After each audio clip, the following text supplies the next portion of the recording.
everybody. Welcome back to the GC podcast. We're here to explore the future of workspace, community, and innovation with the leaders shaping the world.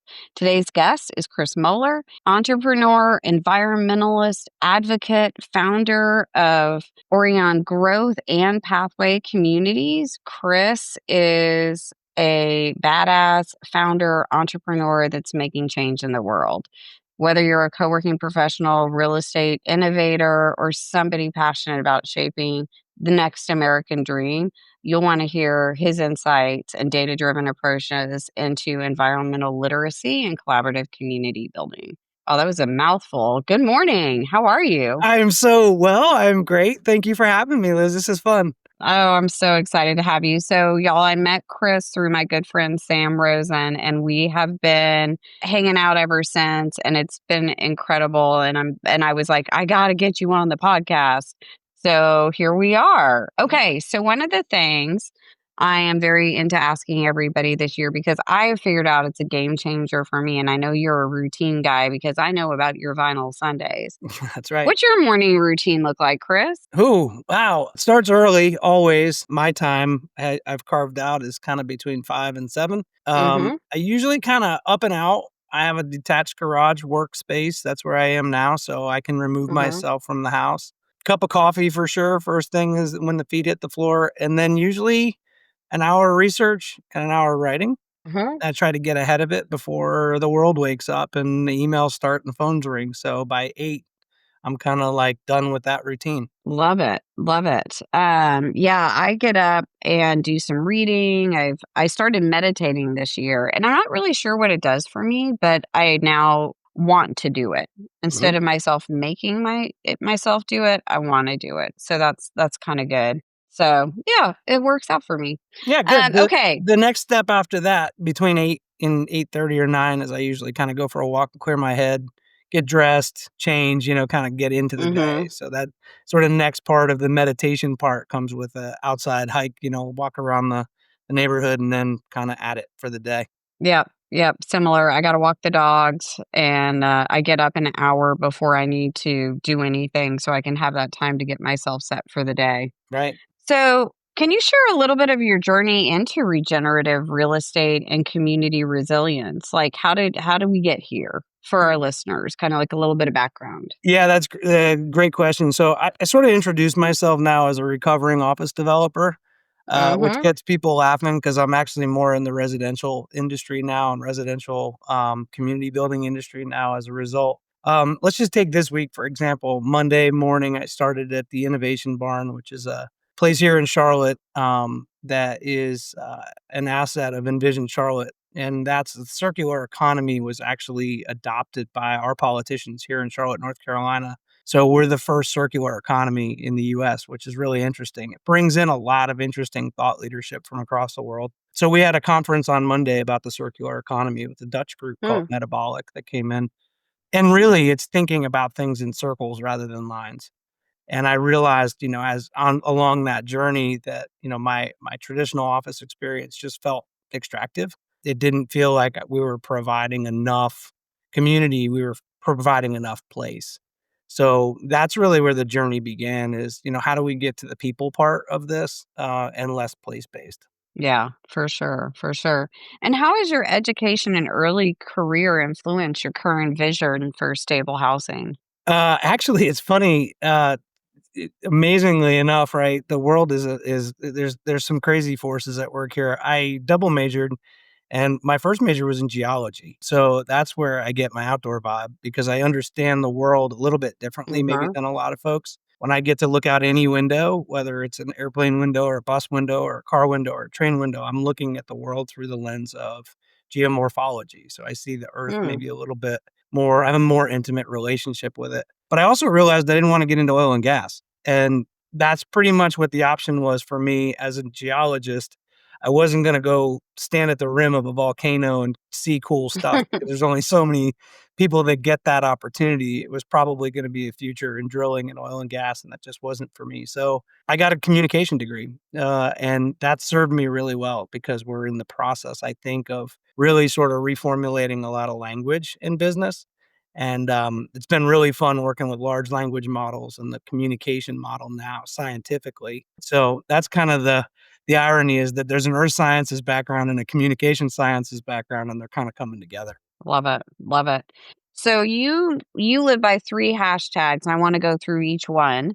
The first one is stable living, and y'all, what he said is, "I will kill affordable housing and explain why housing without programming is only a roof over somebody's head." So, love that. Tell us about it. Yeah, we buried the words affordable housing at our first board retreat a couple months ago. I got everybody Mhm. together. Sam Rosen, we mentioned earlier, he's one of our board Mhm. members.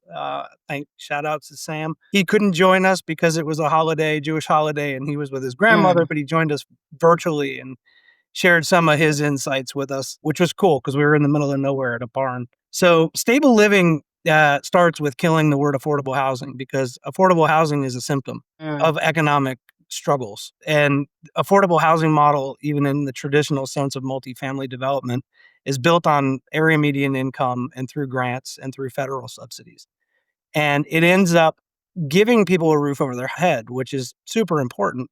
But there's no ownership. And when there's no ownership in community, that responsibility piece and all that social fabric is sort of missing. So it's like, I always say, it's like when you go to a hotel and it's really hot out, you go in, you're renting it, you turn the air conditioning way on, you forget to turn the lights off, and you leave. And that's the same sort of thought pattern associated with affordable housing. Is there's no ownership, then there's not going to be people who are taking pride in where they are, let alone contributing to the community. So we've buried the word affordable housing, and we're looking at it in terms of a stable living ecosystem where all the things that go into our costs of living are considered. So our food, our electricity, our rent, our mortgage, our insurance, all of the things, maintenance, all of that stuff is being considered, not just the housing portion. Amazing. Amazing. And you're building a community like that. We are, yeah. So, it's a very interesting new relationship with growth mindset. We've moved from sort of the true OKR, KPI based, econometrics of traditional business mindset, growth quarterly, bottom left to top right over time, to emergence. And Mm. it's hard because you have to do a lot of what Ray Dalio calls by and large. It's like abstraction. It's good enough. Let's not let that get in the way. It's a metric is Mm. good enough. Like if we're moving in the right direction, it's good enough. So Pathway Communities is emerging as an organization that doesn't really have structure yet, but it's going to be a public benefit company with transparent books. It's going to shoot to operate at a 20% margin, profit margin, open books. And anything beyond that will be returned back to whichever community it is that we're serving. So it's conceptual. We're going to try it. We're going to see what works. Um, and this first project is called Hudson Commons. We're about to announce it.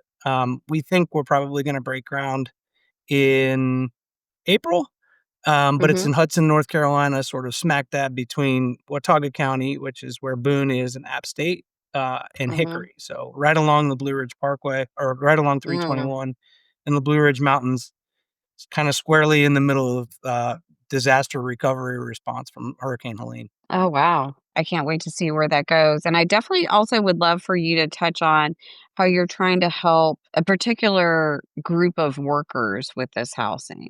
Can you Yeah, talk a great. little bit about that? Yeah, absolutely. So the first one, Hudson Commons, is upward mobility for civil servants. So we're choosing to build housing for people who have chosen to serve others. So teachers, nurses, first responders, fire medic, it came in response to Hurricane Helene, when everybody that was in that industry, in the service industry, really called, was there to respond to the call. And I Mhm. mean, even service workers, that were Mhm. volunteering their time at food tents. I was in the storm, was part of the storm, was part of the recovery and relief, so it affected me greatly. And I Mhm. realized that the people around me were the people who were making the least amount of money and had to work Yep. through this economy that doesn't make sense to them, especially when it comes to stable living or home ownership. Mhm. So it's an upward mobility model, designed specifically for civil servants that allows them access to ownership. and sort of destigmatizes this concept of affordable housing. I love it. I love it. It's such a noble thing to do, and I think the right people to provide for. So, bravo. Thanks. Yeah, we're looking forward to it. Yeah. So another thing that you're very into is hashtag whole body design, which, with my wellness obsession, I'm super into this. I actually had a friend who had been to a conference ask me what neurodivergent was the other day. And so tell me about your passion for whole body design and where that came from. No, that's such a great question. I work a lot with Kelly Cologne. I'm not Yep. sure if you're connected with Kelly. I Kelly know is Kelly. Kelly is the neurospicy professor. That's what her students have called her, and that's her Substack. Kelly's a board of trustees member for Pathway Communities, and she and I sat down about a year and a half ago, and we were really trying to you know, figure out what's missing on this whole neuro inclusion. And she's taken this neuro affirmative approach, and whole body design. The concept behind it is that we're designing for the brain and the body, Mm, and that there's so much dysregulation in the built environment that neurotypical people may not experience, whether it's a buzzing light sound or temperature mm-hmm. control or a texture or a sound or I'm sorry, or um, a hue that just dysregulates them. So they're not their Mm-hmm. best selves. And so much of our design experience, or my design experience and hers, in the built environment was just based on accessibility, and levers and ramps and that sort of thing. Which of course we have to build for the highest level of accessibility. But have we really thought about the senses? So we're in the process there of emergence. It's a 32-page paper at this point. Mm, It's gonna be a research paper that's published, and we're amazing. yeah, really excited about it. I just got, the draft last night, was going through it this morning, and man, it's some really, really cool stuff. So we're really excited about taking all of the findings of whole body design and using that to inform our construction and design development for all of our developments moving forward, especially Hudson Commons.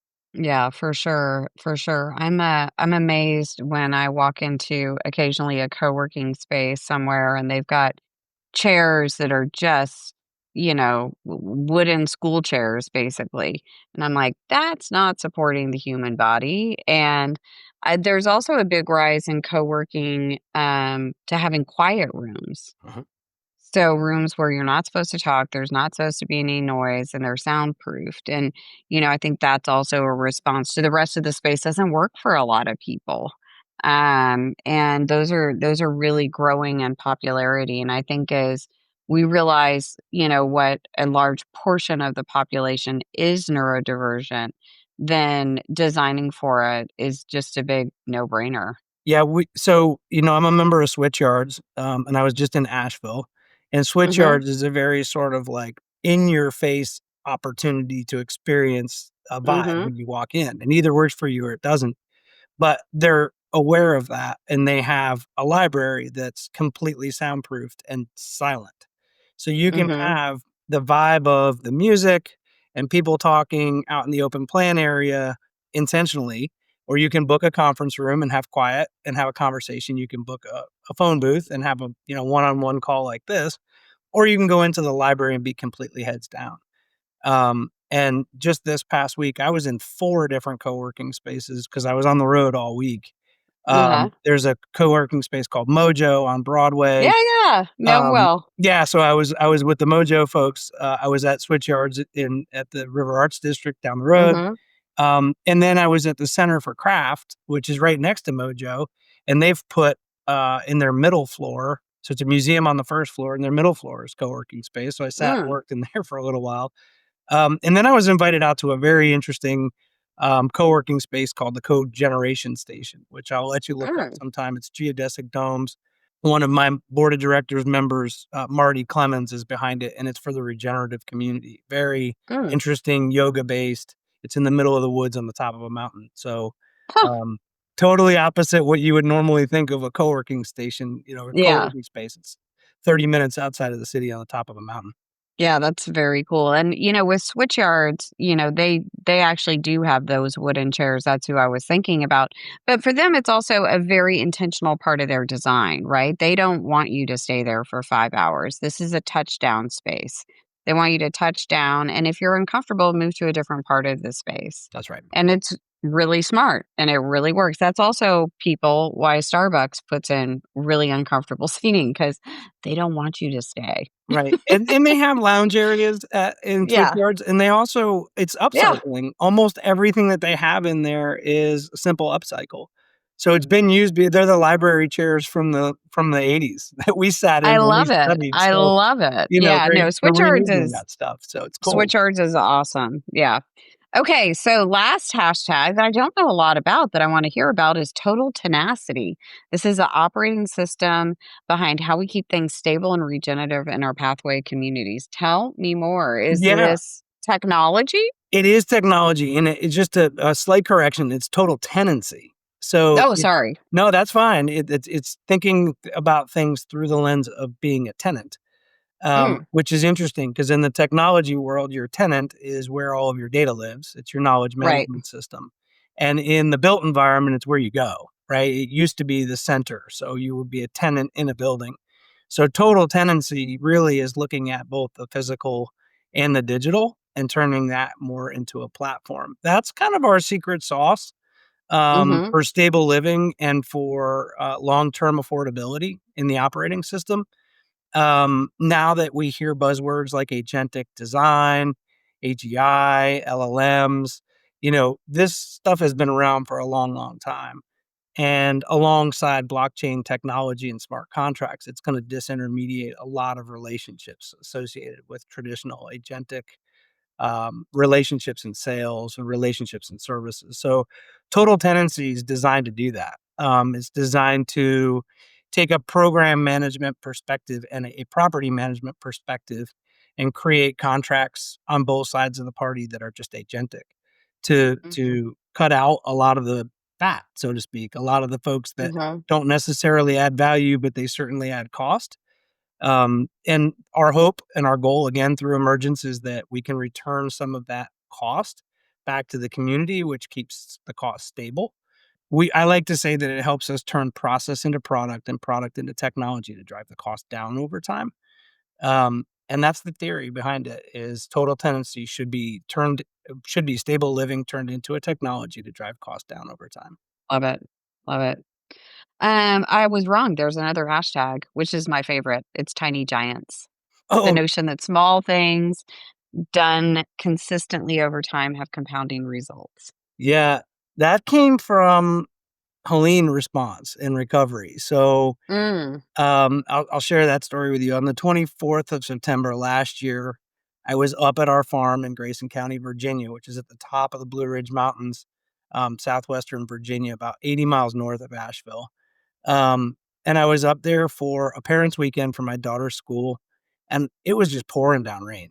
And I was like, how much rain have we had? I have a ton of technology built into our farm. So I went to our rain sensors and I looked at all of the soil saturation, and we were 100% saturated. And it was Wednesday, and this hurricane was coming potentially Friday. It was 400 miles off the shore of Florida.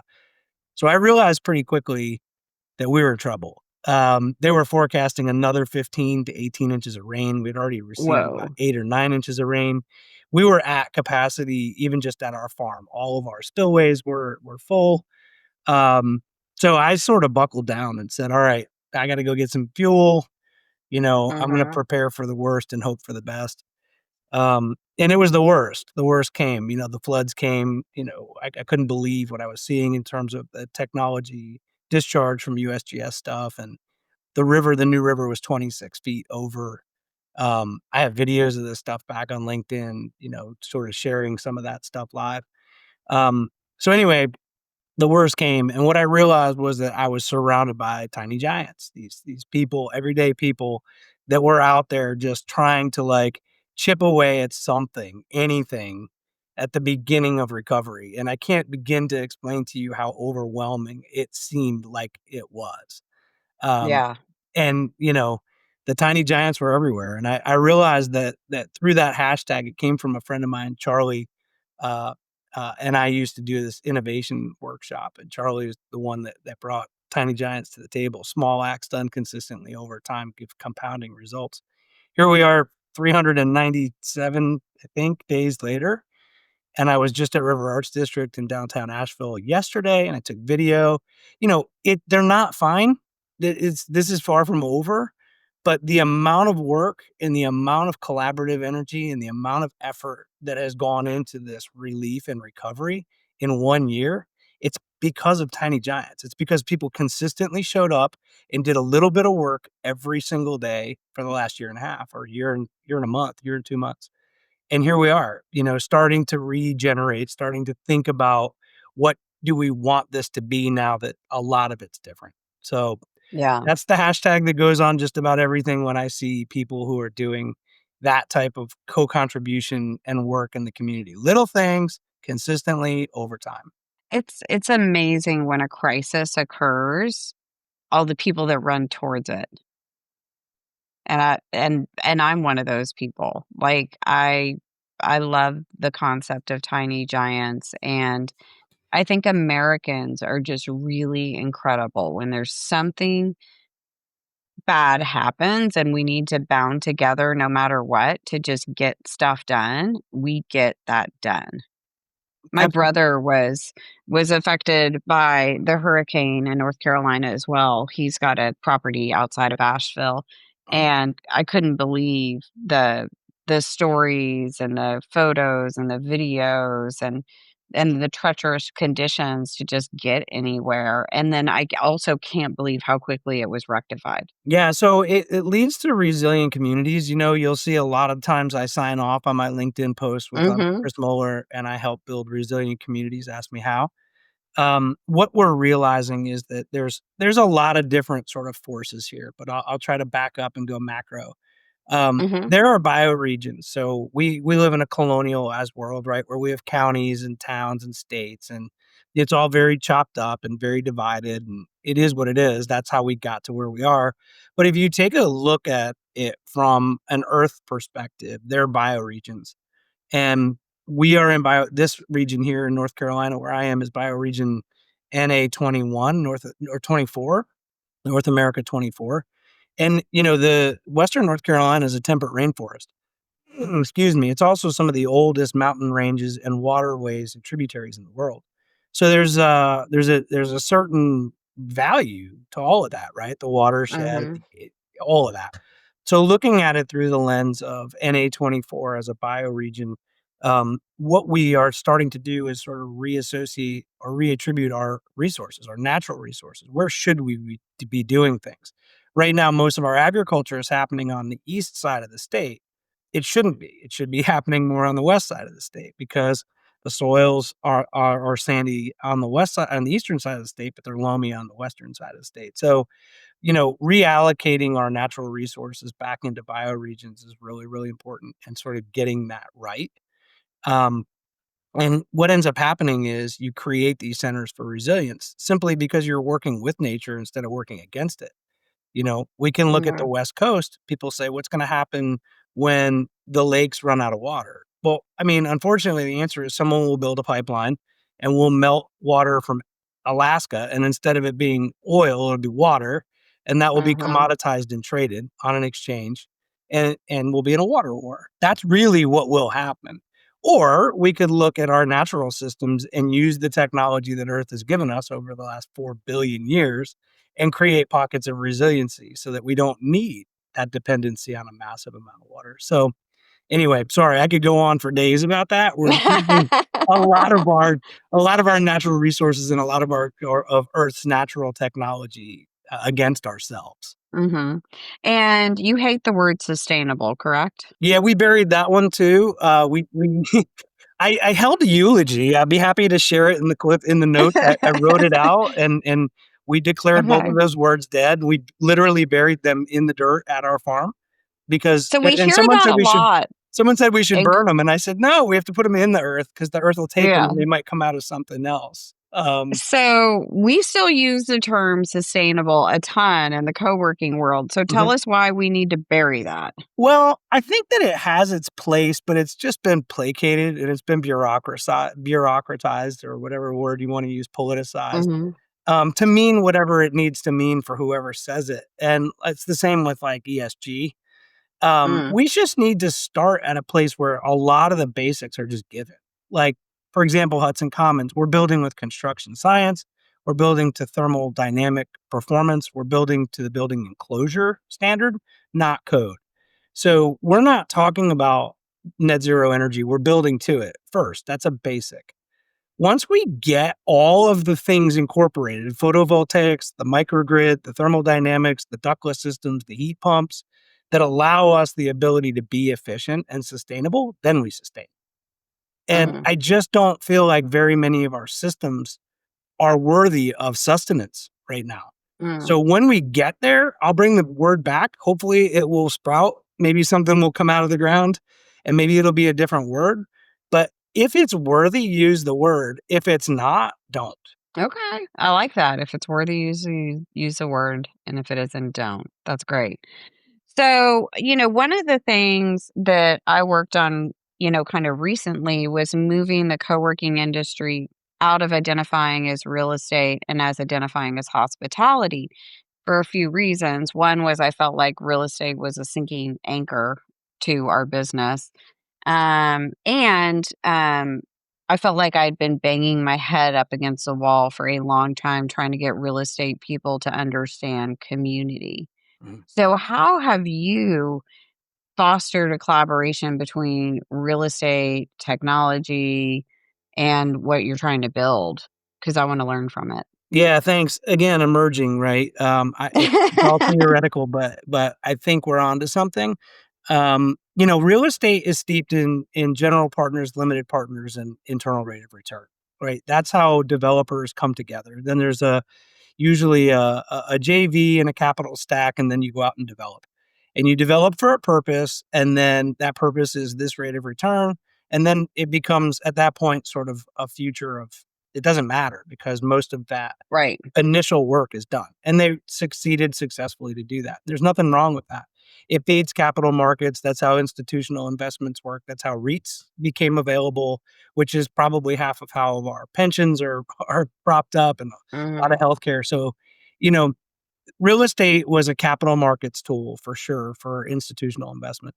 And where I'm going with what we're doing with stable living, and uh, our trails at Pathway Communities is we're trying to create infrastructure.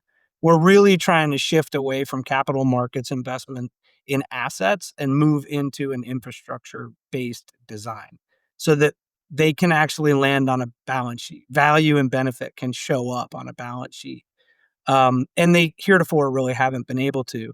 What it sounds like you're saying in terms of experience and co-working is it's basically to me it sounds like it's market creation. It's a whole new category, and it's based on everything that goes into the way it makes you feel, Yep. and that is something that is emerging that we need to invest in. And those Hmm. vehicles for investment are not there yet, but they're getting there Hmm. and it has to be an infrastructure. So when you think about the network of, and we'll just stick with switchyards because we talked about switchyards and I'm a Hmm. member. That I am net too. that network, and you are too. So that network of locations that I have access to that are all over the Southeast because that's where I live, and starting to be in places like Dallas and Denver. That network is infrastructure for me. I can use the same phone, I can have the same experience, I can meet new people ish, different vibe ish, new neighborhood ish, but that infrastructure, I can invest in that because I know 24 hours a day, 7 days a week, my badge will scan or my phone will scan. I can get in, do some work, and I can move on. That's infrastructure. That's not real estate. Mhm. Yeah, I've actually really found it useful. The one in Austin is still pretty new and it's pretty buzzy.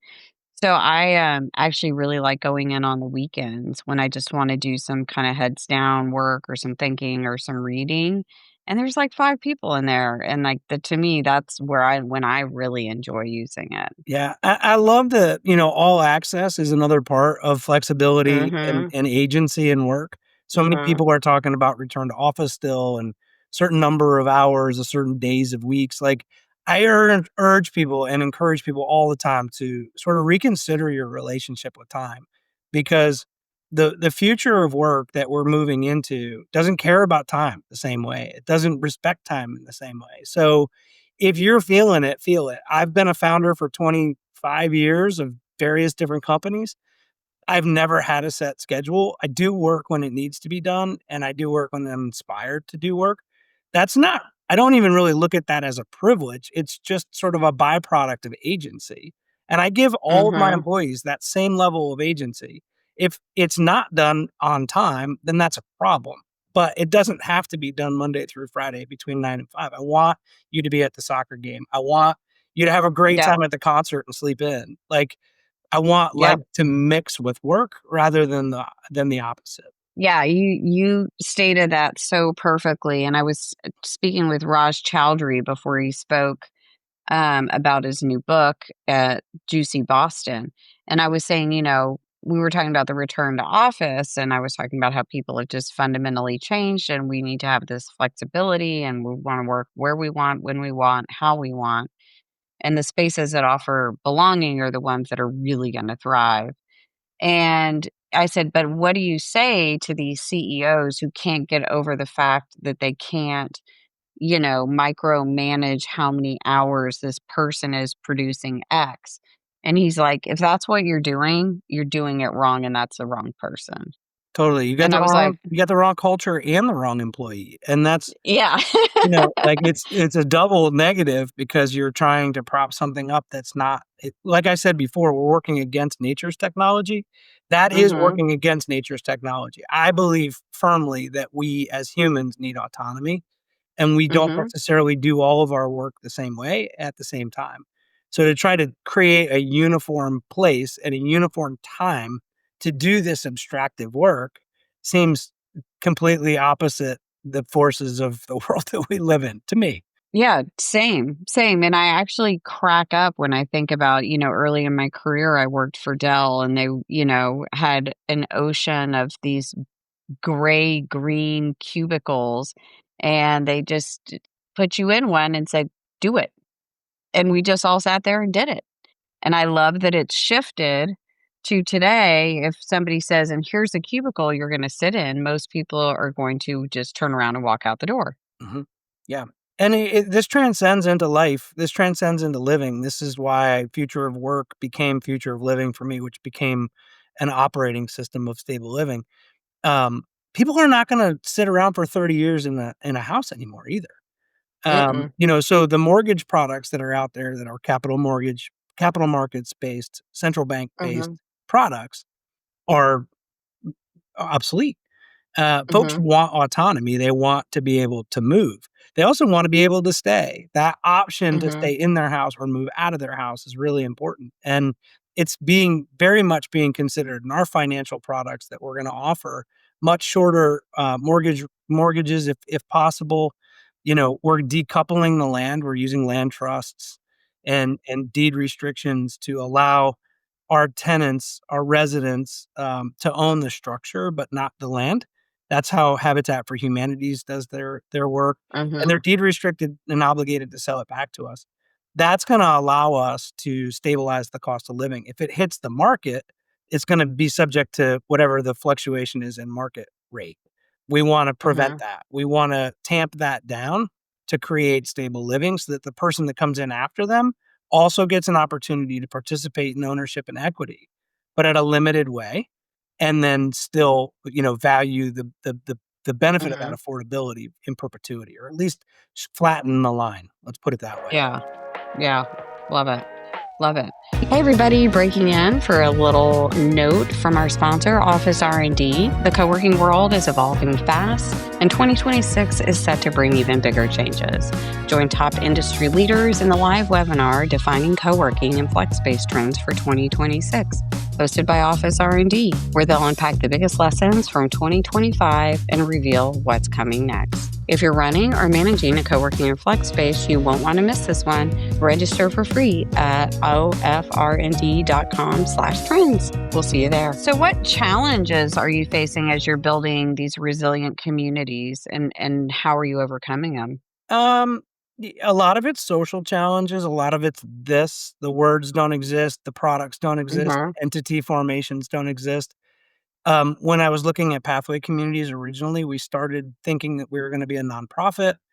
But when we looked at the mechanism of nonprofits with the current situation in Washington, D.C., and grants based funding from a lot of the same sort of source funding areas that didn't make sense to us. Um, you also can't get 501(c)(3) status right now because the government shut down. I've got 5 friends Yeah. who are waiting status, and they can't even Mm. operate their businesses. Then we looked at B Corp, and B Corp didn't really work because it was gonna be for us, we're a startup at Pathway Communities, and it didn't make sense for us to try. We had no track record, Mm. and that's really what that's based on. I'm still Yeah. exploring that, for future businesses. But then this public benefit company concept came up, and I was like, "Ooh," brought it back to the board, and it seemed like it made a whole lot of sense because we could create an entity that was transparent, that still allowed us flexibility to be, sort of open source with our books and allow us to be mission based.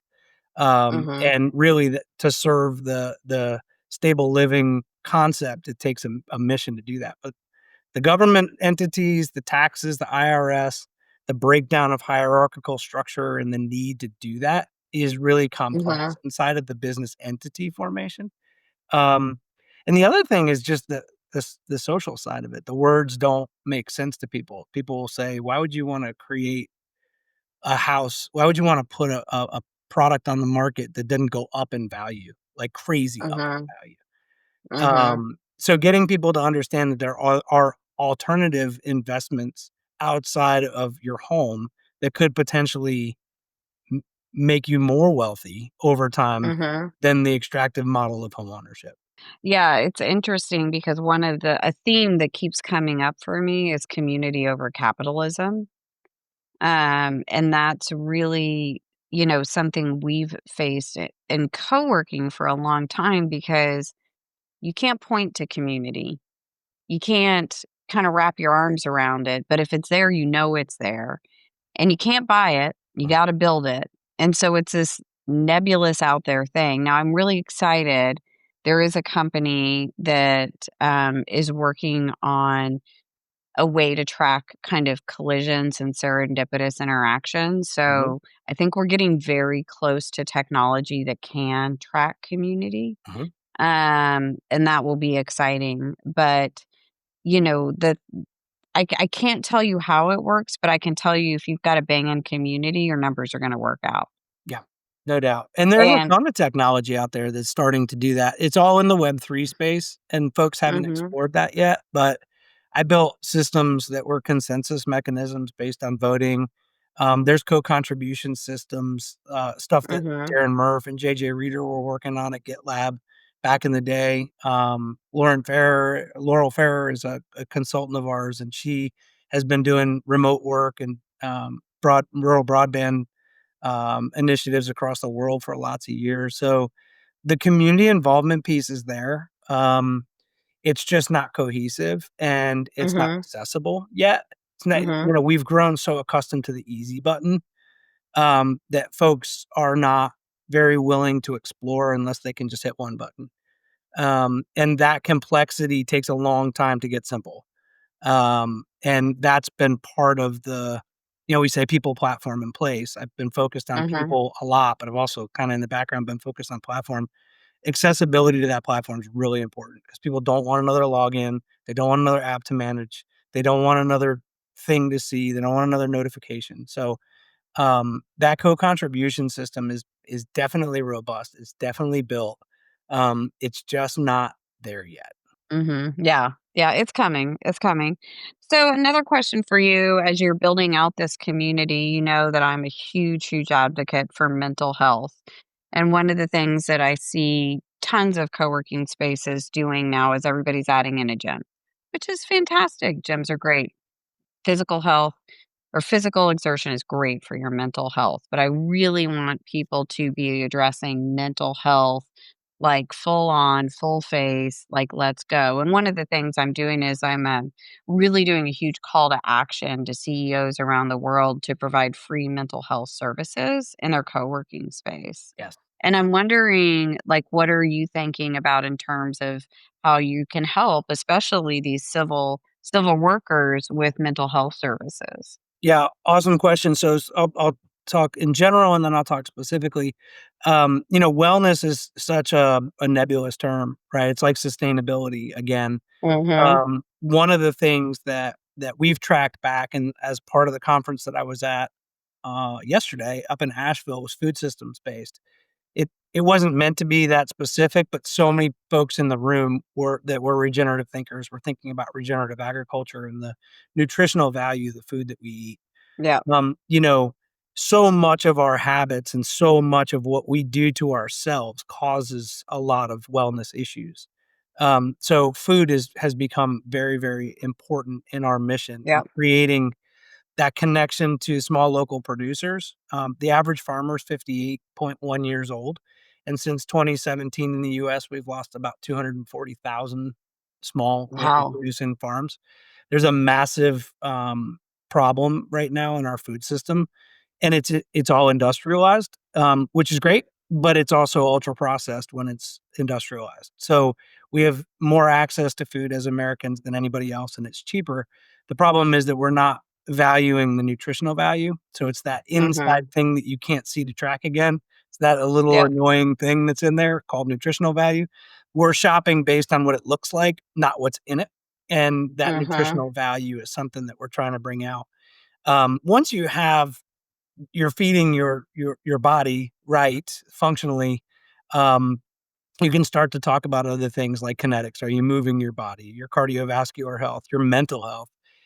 A lot of that happens at the metabolic level based on the food that's been inside of your body. So you're seeing a lot of younger people that, yes, they're not well, but they're also not eating well. Mhm. They're not living well, they're not socializing well. So, it's a systemic problem that we're seeing symptoms of. Instead of putting in pickleball courts, and gyms, we're putting in community kitchens, and we're putting in a Yeah. connection to small local producers so that there's CSA food, real food that's accessible to the entire community. I love that so much, and it just makes me think of a couple of years ago, I have Crohn's disease, and I was really struggling with my Crohn's disease, and through a friend, I got introduced to a gentleman, Doctor Chen, who is an Encinitas, who does Eastern medicine, Mhm, and Western medicine was failing me for mhm, many, many years. And so I was like, I'll try anything, right? So I flew to Encinitas, met with Doctor Chen, spent about an hour with me, gave me a very specific diet, which mhm, was super hard. It was basically pescatarian and cooked vegetables and almost nothing else. mhm, And told me to eat that and gave me some tea that I had to drink twice a day. Like, and that tea at first was disgusting. And then later on, I craved it when I was done eating a meal. mhm. And in 11 weeks, I was fixed. And your gut health is directly related to soil health. And And your people mental health. well, oh, no doubt. What you put in here is 100% going to your brain, but what people haven't made the connection of yet is that the food yield comes out of soil. And Yeah. what's happening is our gut health is disassociated with soil health because our soil health is so bad. So, there's a lot of research in this now, that is trying to match the gut biome with the soil biome. Yeah.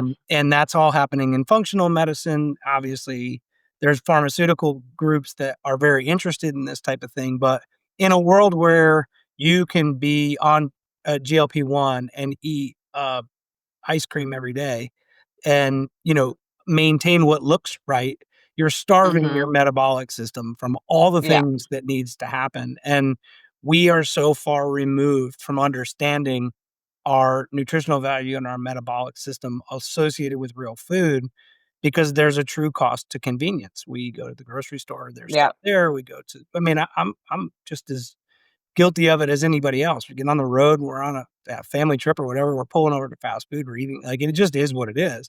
But Yeah. that awareness to wellness, for us is really starting with a connection to small local producers and knowing your farmer so that we Mhm. know that I like to say a lot. You used to say, you are what you eat.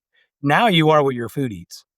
And, Yeah. um, you know, a lot of the symptoms that we see, Crohn's and celiac are Oh, yeah. are are diseases that started symptomatically even 1 decade ago, where Mhm. it went from a symptom to a disease in 10 years, and that's Well, and also, like, the rise of colon cancer, mhm, it is so out of control, mhm, and so I love that you're starting with food mhm, because I think that's a really, really smart place to start, and I'm actually starting to work on my I put out this annual mega trends, mhm, and I've really been thinking a lot about the future of mental health, and, one of the things that came up that I actually have a note on, I don't know where it is, but it's here somewhere, and it was talking about how in the future, it's gonna it's moved beyond mental health into gut health, into heart health, into longevity, and, brain health and all these. So it's not just this big bucket of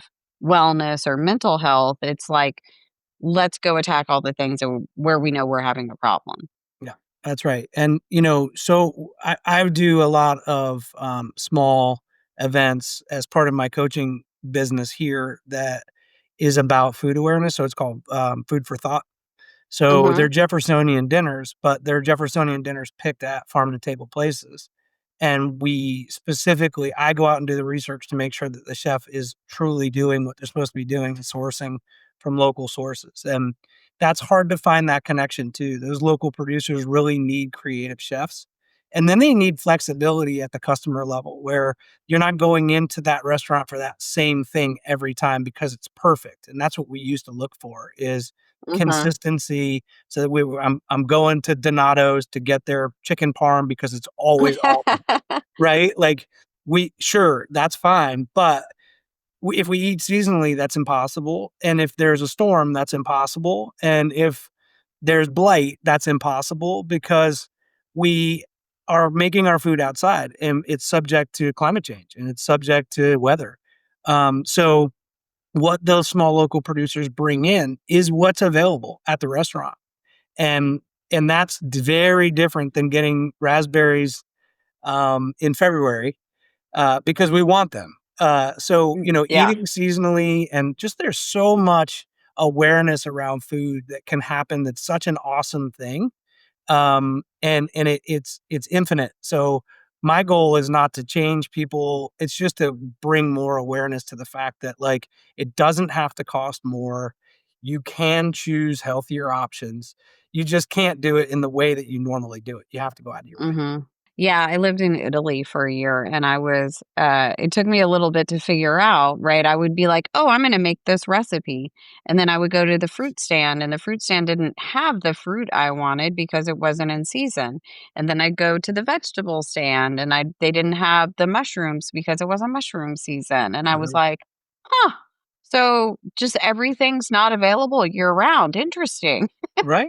And that's how it used to be. Markets were markets. Yeah. You go to the butcher, you go to Yeah. the cheese shop, so w Mhm. one of the other we only mentioned the upward mobility trail because we're starting small and emerging with, what we're doing with infill neighborhoods, but that upward mobility part for Hudson Commons for civil servants is only one path, one trail. Mhm. We're doing age in place because you and I are gonna need a place to live, and I'm not retiring to a retirement community, and I'm certainly not gonna convalesce. That is not my style. So age in place is our next infill that we're going to tackle. Love And it. looking at things like what we're talking about right now, these are common interests. So a massive community kitchen amongst a bunch of people in our retired years, coming around the table, having family dinners together when our kids are gone.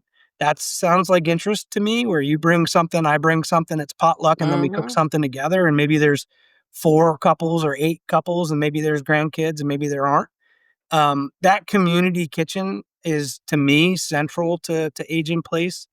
But Mhm. I won't theme them. I want them to emerge as what people want. So that may Mhm. not be the same in a different community.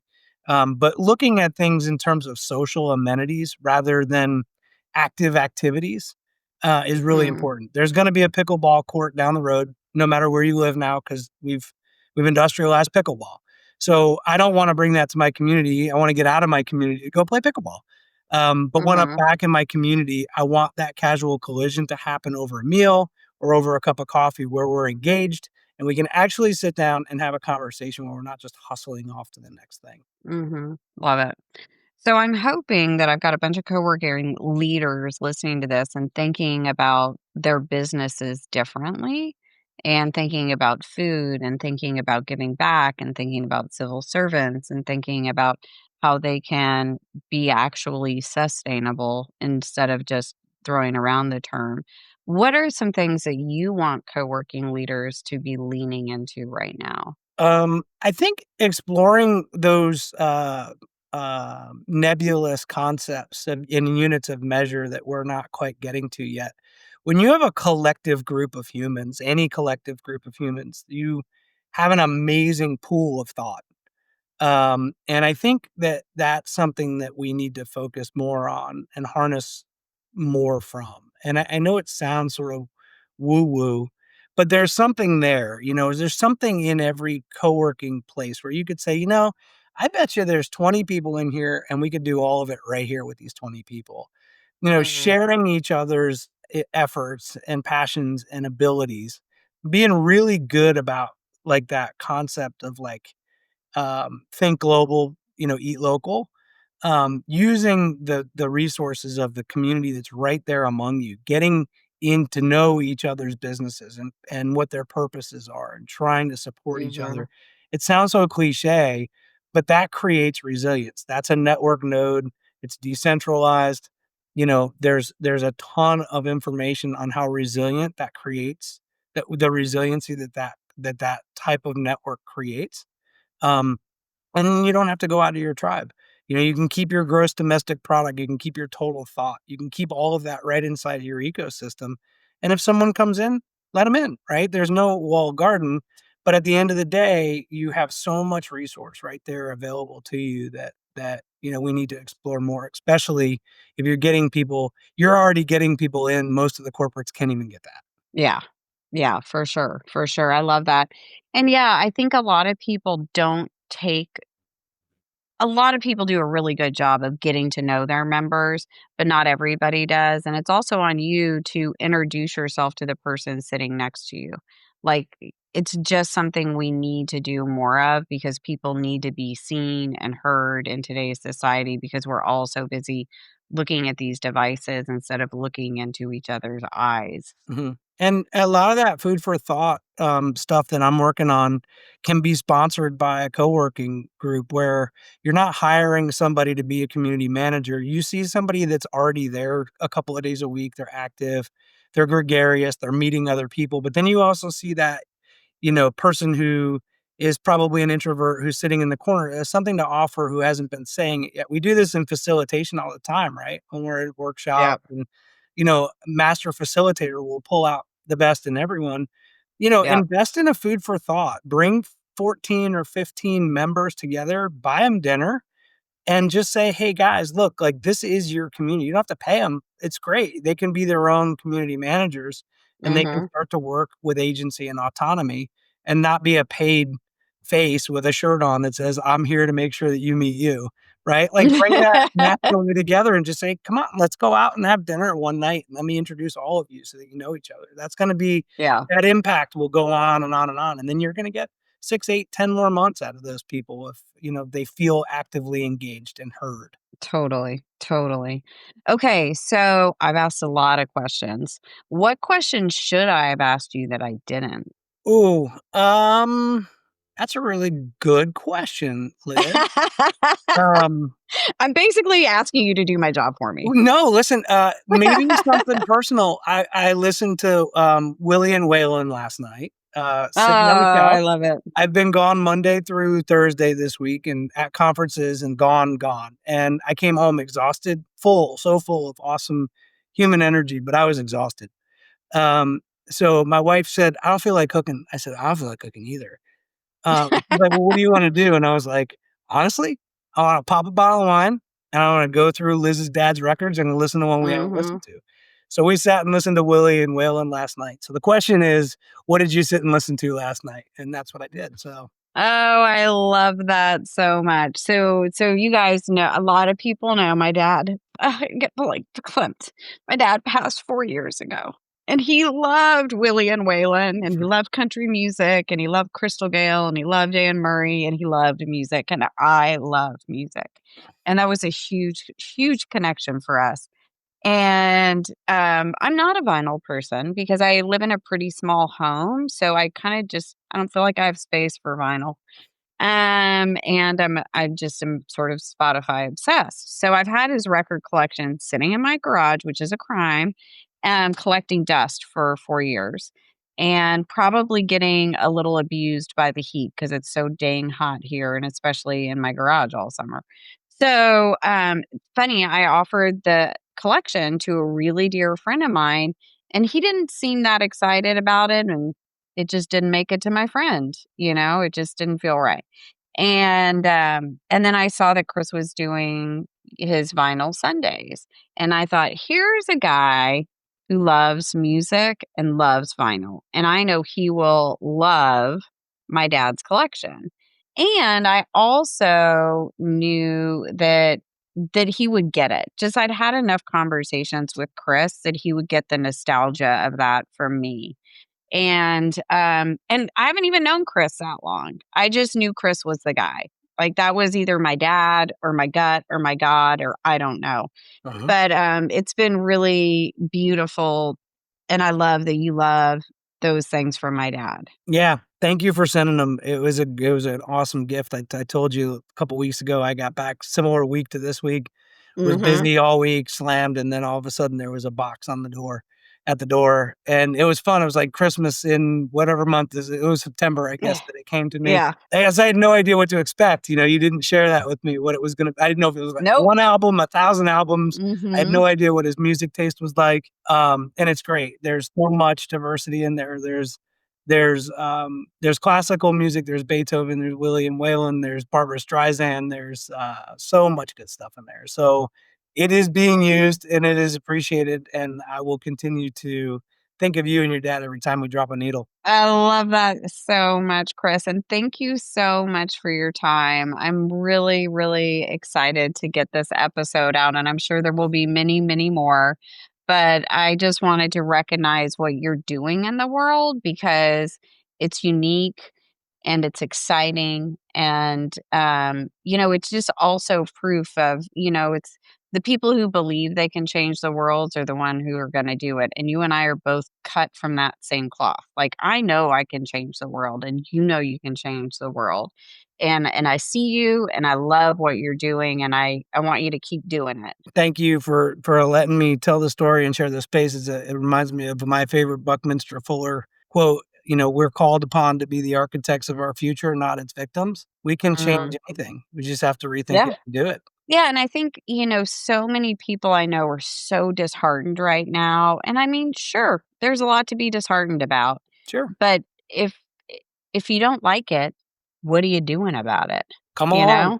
I got a front Yeah. seat, it's Yeah. open, like, you just have to show up and you gotta participate. So, thank you for sharing this platform and, this with the community that you've got, and I look forward to helping have this conversation wherever it will be valuable. Well, it'll definitely be in New York. So you guys have Well, that to look forward I've to. already got that April figured out, so it'll be I springtime in New love York. it. I love it. Okay. Well, let me just wrap this up real quick. Thanks for tuning into this episode of the Juicy Podcast. We hope that Chris's vision for resilient communities and new models is inspiring fresh thinking in your own work and life. Chris will be speaking at Juicy's milestone 50th conference in New York City, April 13th to 16th, 2026. Be sure to like and follow for more updates. Get your tickets to this incredible event. And until next time, keep connecting, keep building, and let's create this future together. Thanks, Liz. Namaste. Namaste.